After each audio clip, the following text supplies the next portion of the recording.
जय भीम दोस्तों। भगवान बुद्ध और उनका धम्म इस सीरीज की ये दूसरी वीडियो है और इस वीडियो में हम सिद्धार्थ गौतम के पूर्वज और उनके जन्म के बारे में चर्चा करेंगे। इसके पहले वीडियो में हमने इस पुस्तक के परिचय के बारे में चर्चा की थी। जिन्होंने उस वीडियो को नहीं देखा है उसकी लिंक मैंने डिस्क्रिप्शन बॉक्स में दी है, उसे फॉलो करके वो लोग देख सकते हैं। तो चलिए भगवान गौतम बुद्ध के जन्म के बारे में जानते हैं। दोस्तों, सिद्धार्थ गौतम के जन्म की कहानी छठी शताब्दी ईसा पूर्व से शुरू होती है। उस समय पर भारत कोई एक सार्वभौम राज्य नहीं हुआ करता था। वो अनेक छोटे बड़े राज्यों में विभाजित था, खंड खंड में बटा हुआ था। और उनमें से कुछ राज्य जो है वो जनपद कहलाते थे और कुछ राज्य संघ कहलाते थे। जनपद वो राज्य कहलाते थे जिसमें किसी एक राजा का शासन चलता था, और संघ वो राज्य कहलाते थे जहाँ के मुखिया जो है वो बारी बारी से वहाँ का शासन करते थे। उस समय के जो जनपद थे उनमें जो फेमस जनपद थे उसमें से मगध है, कौशल है, वो थे। और बुद्ध के समय पर मगध के जो राजा थे वो थे बिंबिसार, और कौशल राज्य के जो राजा थे वो थे प्रसेनजित। तो दोस्तों, मगध और कौशल ये दोनों ही उस वक्त में बहुत ही शक्तिशाली राज्य हुआ करते थे। वैसे गौतम बुद्ध के जन्म का संबंध जो है वो कपिलवस्तु राज्य से है, जो एक संघ हुआ करता था। वैसे कपिलवस्तु भी एक स्वतंत्र राज्य था, लेकिन आगे चलकर कौशल नरेश ने उसे अपने अधिकार क्षेत्र में शामिल कर लिया, जिसके वजह से कपिलवस्तु के जो शाक्य लोग थे वो कुछ जो अपने रक्षा संबंधित या फिर कुछ महत्वपूर्ण राजनीतिक जो निर्णय थे वो खुद होकर नहीं ले सकते थे। उसके लिए उनको कौशल नरेश की पूर्व अनुमति स्वीकृति लेनी पड़ती थी।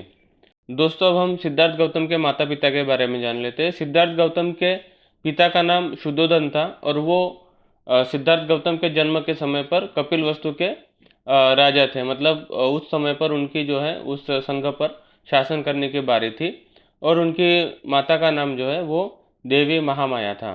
तो दोस्तों, सिद्धार्थ गौतम के जन्म के बारे में जो कहानी है वो इस प्रकार है कि शाक्य लोग जो है वो अपने कपिलवस्तु के जो शाक्य लोग जो है वो आषाढ़ महीने में एक महोत्सव मनाया करते थे, और जो महोत्सव जो है वो 7 दिन का हुआ करता था। तो एक बार देवी महामाया ने इस महोत्सव में बहुत ही धूमधाम से, शानो शौकत से हिस्सा लेने का सोचा, और साथ ही ये बताया गया है कि उस महोत्सव में किसी भी तरह की नशीली चीज़ों का जो है वो सर्वथा परित्याग था। तो उस महोत्सव के 7वें दिन जो है देवी महामाया ने सुबह उठकर स्नान आदि कर कर दान धर्म करके बाद में फिर खाना वगैरह खा के जब वो शयनयान में सोने चली गई, तब राजा शुद्धोधन और देवी महामाया निकट हुए, और जिसके वजह से उन्होंने गर्भ धारण कर लिया। फिर उसी रात अपनी शैया पर पड़े पड़े ही उन्हें एक स्वप्न आया कि उनकी जो शैया है उस 4 देवता जो है आकर उठाकर लेकर गए हिमालय में, और वहाँ पर किसी एक शाल वृक्ष के नीचे उन्हें रख दिया। तब रखने के बाद में वो देवता वहीं पे खड़े थे। उसके बाद उन चारों देवताओं की स्त्रियाँ वहाँ पर आई, और उन्होंने देवी महामाया को लेकर मानसरोवर झील के पास लेकर गए। वहाँ पर उनका स्नान कराया, उन्हें अच्छे वस्त्र दिए, उनको फूलों से सुशोभित किया। इतना और ऐसा सुशोभित किया कि वो किसी दिव्यात्मा का स्वागत कर सके। फिर बाद में थोड़ी देर बाद वहाँ पर सुमेध नाम के एक बोधिसत्व वहाँ पर आए, और उन्होंने देवी महामाया से प्रश्न किया कि मैं अपना अंतिम जन्म पृथ्वी पर लेना चाहता हूँ, तो क्या आप मेरी माता बनेगी? तब देवी महामाया ने कहा कि बहुत ही प्रसन्नता से। और इसके बाद देवी महामाया की आँख खुल गई। दोस्तों, इस स्वप्न के दूसरे दिन देवी महामाया ने इस स्वप्न की राजा शुद्धोधन के साथ में चर्चा की, और इस स्वप्न की व्याख्या करने में राजा शुद्धोधन जो था वो असमर्थ था। इसके लिए इस स्वप्न की व्याख्या करने के लिए उन्होंने 8 ब्राह्मणों को बुलाया। जब वो 8 ब्राह्मण आए तब शुद्धोधन ने उनका यथोचित स्वागत किया, उन्हें खान पान कराया, उन्हें दान दिया, और उसके बाद उन्होंने पूछा कि इस स्वप्न का अर्थ क्या है। तब उन 8 ब्राह्मणों ने ये कहा कि आप निश्चिंत रहे कि आपके यहाँ पे पुत्र ही होगा, और वो यदि घर में रहेगा तो वो एक चक्रवर्ती राजा बनेगा, और अगर उसने संन्यास ले लिया तो एक वो ऐसे मार्ग की खोज करेगा जिससे सभी लोग सुखी हो जाएंगे और वो एक सम्यक संबुद्ध हो जाएगा। दोस्तों, लगभग 10 महीने देवी महामाया ने इस गर्भ को धारण किया, और जब प्रसूति समय समीप आया तब उन्होंने अपने मायके देवदह जाने की इच्छा जो है राजा शुद्धोधन से प्रकट की, और तब राजा शुद्धोधन ने भी हाँ कर दी, और उनकी जो है उन्हें अपने मायके जाने के लिए व्यवस्था की गई। तो दोस्तों, इस व्यवस्था में जो है उनको पालकी द्वारा सुनहरी पालकी द्वारा, जो कहारों द्वारा ढोई जाती थी, उनसे ले जाने की व्यवस्था की गई। साथ ही में उनके साथ अनेक सेवक सेविकाओं को भी भेजा गया था। दोस्तों, जब पालकी जो है वो कपिलवस्तु से देवदह जाने के लिए निकली तो रास्ते में जो है एक शाल वृक्ष का उद्यान था जिसका नाम लुम्बिनी था। वह उद्यान इतना सुंदर और मनमोहक था कि जब देवी महामाया की पालकी उस रास्ते से गुजर रही थी तब उनका थोड़ा देर वहाँ पे ठहरने की इच्छा हुई, और तब उन्होंने अपने सेवकों से और कहारों को आदेश किया कि वहाँ पे थोड़ी देर ठहरा जाए। तब देवी महामाया पालकी से उतरकर एक साल वृक्ष के समीप गई। वहाँ जो है वो हवा चल रही थी, और एक हवा का झोंका है जिससे साल वृक्ष की जो डाली थी वो नीचे झुक गई। तब देवी महामाया ने उसे पकड़ने के लिए हाथ नीचे किया, तब अचानक से वह जो टहनी जो है वो ऊपर की ओर उठी, और जिसका जो है हल्का सा झटका देवी महामाया को लगा, और जिसके वजह से उनकी जो है प्रसूति वेदना शुरू हो गई। और तभी उसी टहनी को उन्होंने पकड़ लिया, और खड़े खड़े ही उस टहनी को पकड़े पकड़े ही उन्होंने एक पुत्र को जन्म दिया। तो वो दिन वैशाख पूर्णिमा का दिन था, और वर्ष आज की भाषा में जो है वो 563 ईसा पूर्व था। दोस्तों, इस बालक के जन्म के समय पर शुद्धोधन जो है वो कपिलवस्तु का राजा था, और इसीलिए इस बालक को राजकुमार कहा जाता था। दोस्तों, अब असित मुनि के आगमन के बारे में हम जान लेते हैं। दोस्तों, जिस समय इस बालक का जन्म हुआ उस समय हिमालय में एक महान ऋषि रहते थे जिनका नाम असित था। जब इन बालक का जन्म हुआ तब उन्होंने सुना कि आसमान में जो है वो देवता जो है वो बुद्ध नाम की घोषणा कर रहे हैं और बहुत ही खुश है। तब उन्होंने सोचा कि जहाँ पर इस बच्चे का जन्म हुआ है क्यों ना वहाँ पर चला जाए। तो उन्होंने पूरे जम्बूद्वीप पर एक अपनी ध्रुवीय दृष्टि डाली, जिसके वजह से उन्हें पता चला कि शुद्धोधन के यहाँ पर एक बालक का जन्म हुआ है, और इसीलिए सभी देवताएं खुश हैं। तब उन्होंने निश्चय किया कि कपिलवस्तु में शुद्धोधन के यहाँ पर चला जाए। तब असित ऋषि जो है अपने भांजे नरदत्त के साथ में शुद्धोधन राजा के महल के द्वार पर खड़े हो गए, और उन्होंने वहाँ देखा कि शुद्धोधन के महल के बाहर लाखों लोगों की भीड़ उमड़ पड़ी है। उसके बाद वो द्वारपाल के पास गए और उन्होंने कहा कि राजा से जाकर कहो कि एक ऋषि जो है वो द्वार पर खड़े हुए हैं। तब जो द्वारपाल है वो राजा के पास जाकर हाथ जोड़कर कहने लगा कि द्वार पर जो है एक ऋषि आए हुए हैं और वो आपसे भेंट करना चाहते हैं। तब राजा ने जो है वसित ऋषि के लिए बैठने की व्यवस्था की, और अपने द्वारपाल से कहा कि जाओ उन्हें जाकर अंदर भेजो। द्वारपाल जो है महल के बाहर जाकर असित ऋषि को कहता है कि भीतर चलिए। महल के भीतर आने के बाद में असित ऋषि ने राजा को आशीर्वाद दिया और स्थानापन्न हो गए। जब राजा ने देखा कि ऋषि जो है वो स्थानापन्न हो गए हैं, तभी उन्होंने पूछा कि हे ऋषिवर, मुझे याद नहीं कि मैंने इसके पहले आपको कभी देखा है, तो क्या आप अपने यहाँ आने का प्रयोजन क्या है, यहाँ पर आने का उद्देश्य क्या है, वो बताएंगे। तब असित ऋषि ने कहा कि तुम्हारे यहाँ जो पुत्र हुआ है उसे मैं देखने के लिए आया हूँ। तब राजा शुद्धोधन ने बताया कि अभी जो बालक है वो सो रहा है, और जब वो जागेगा तब आप उसे देख सकेंगे। तब तक आपको जो है वो प्रतीक्षा करनी होगी।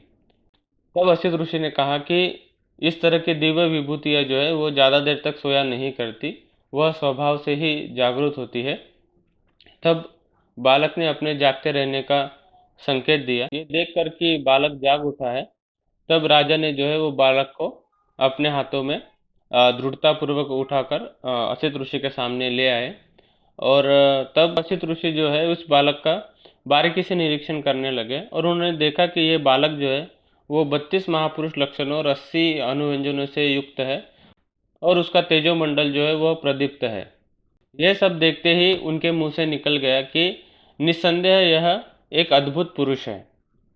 उसके बाद ऋषि अपने आसन से उठे, उस बच्चे के, उस बालक के पैरों में गिरे, उसके बाद उसकी प्रदक्षिणा की और उसे अपने हाथों में उठाकर विचार मग्न हो गए।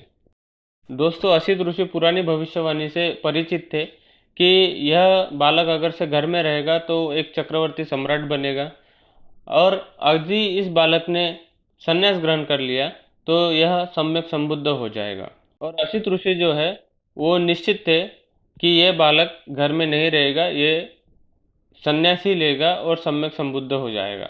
दोस्तों, इसके बाद जो है असित ऋषि बालक की ओर देखकर सिसकियां भर भर कर रोने लगे। तब राजा शुद्धोधन ने इस उनके रोने का कारण पूछा। तब उन्होंने कहा कि मैं इस बालक के लिए नहीं रो रहा हूँ, इसका भविष्य जो है वो निर्विघ्न है, मैं अपने आप के लिए रो रहा हूँ। जब राजा ने पूछा क्यों, तो उसके बाद असित ऋषि ने कहा कि ये बालक निश्चित तौर पर बुद्ध बनेगा और उसके बाद वो ऐसा धम्म चक्र प्रवर्तित करेगा जो संसार में इसके पहले कभी भी नहीं हुआ और ऐसे सद्धर्म की घोषणा करेगा जिससे सभी प्राणियों का जो जीवन है वो सुखमय हो जाएगा, सबका कल्याण होगा। चूँकि मैं बहुत बूढ़ा हो चुका हूँ, तब इसके वजह से मैं उस बुद्ध को नहीं देख सकूँगा, इसके वजह से मैं दुखी हूँ। इस सारे वार्तालाप के बाद में राजा शुद्धोधन ने ऋषि असित और उनके भांजे नरदत्त को खानपान कराया, उन्हें दान दिया और उनकी प्रदक्षिणा कर उन्हें वंदना की। तब असित ऋषि ने अपने भांजे नरदत्त से कहा कि जब कभी तुम्हें सुनने को मिले कि यह बालक बुद्ध हो चुका है, तब तुम बुद्ध की शरण में आ जाना, यह तुम्हारे सुख, कल्याण और प्रसन्नता के लिए है। उसके बाद असित ऋषि ने वहाँ से विदा ले ली। दोस्तों, बालक के जन्म के 5वें दिन नामकरण संस्कार किया गया, जिसमें बालक का नाम सिद्धार्थ रखा गया और बालक का जो गोत्र था वो गौतम था, इसके लिए उन्हें सिद्धार्थ गौतम भी कहा जाता था। दोस्तों, नामकरण की विधियाँ अभी समाप्त ही नहीं हुई थी कि महामाया को जो है एक गंभीर रोग ने जकड़ लिया, जिसके वजह से उन्हें पता चल गया था कि अभी मेरा जो है अंतिम समय समीप आ गया है। तब उन्होंने देवी महाप्रजापति को समीप बुलाया। दोस्तों, महाप्रजापति जो है वह राजा शुद्धोधन की दूसरी पत्नी थी और उनके विवाह की जो कहानी है वो इस प्रकार बताई जाती है कि राजा शुद्धोधन बहुत ही वीर योद्धा था और उनके वीरता दिखाए जाने के बाद उन्हें दूसरा विवाह करने की अनुमति मिल गई और उन्होंने जो है देवी महाप्रजापति से अपना दूसरा विवाह कर लिया। देवी महाप्रजापति जो थी वह देवी महामाया की बड़ी बहन थी। दोस्तों, देवी महाप्रजापति को समीप बुलाकर देवी महामाया ने उनसे कहा कि मुझे पूरा विश्वास है कि असित ऋषि ने जो भविष्यवाणी की है सिद्धार्थ के बारे में वो पूरी तरह से सच होगी। उन्होंने कहा कि उन्हें सिर्फ इस बात का अफसोस है कि उस भविष्यवाणी को सच होता समय वो नहीं देख पाएगी क्योंकि उनका उनका अंतिम समय समीप आ चुका है। उसके बाद उन्होंने ये भी विश्वास दिखाया कि उनके बाद देवी महाप्रजापति जो है वो सिद्धार्थ का लालन पालन जो है वो यथा योग्य करेंगी और किसी भी प्रकार से उन्हें उसकी कमी जो है वो महसूस नहीं होने देगी। और ये सब वार्तालाप होने के बाद में जो है देवी महामाया ने अपनी अंतिम सांस ली। दोस्तों, देवी महामाया के जाने के वजह से शुद्धोधन और देवी महाप्रजापति दोनों को ही बहुत दुख हुआ। जिस समय पर देवी महामाया का देहांत हुआ उस समय पर बालक की जो आयु थी वो केवल 7 दिन की थी। दोस्तों, इस तरह से हमने इस वीडियो में सिद्धार्थ गौतम के पूर्वज तथा उनके जन्म की कहानी की चर्चा की। अगले वीडियो में हम सिद्धार्थ गौतम के बचपन तथा उनके प्रवचित होने के कहानी पर चर्चा करेंगे। उम्मीद है दोस्तों आपको ये वीडियो पसंद आई होगी। अगर पसंद आई है तो लाइक ज़रूर करें और साथ ही अपने मित्र परिवारों के साथ में शेयर करें और अब तक आपने इस चैनल को सब्सक्राइब नहीं किया है तो ज़रूर सब्सक्राइब करें। धन्यवाद।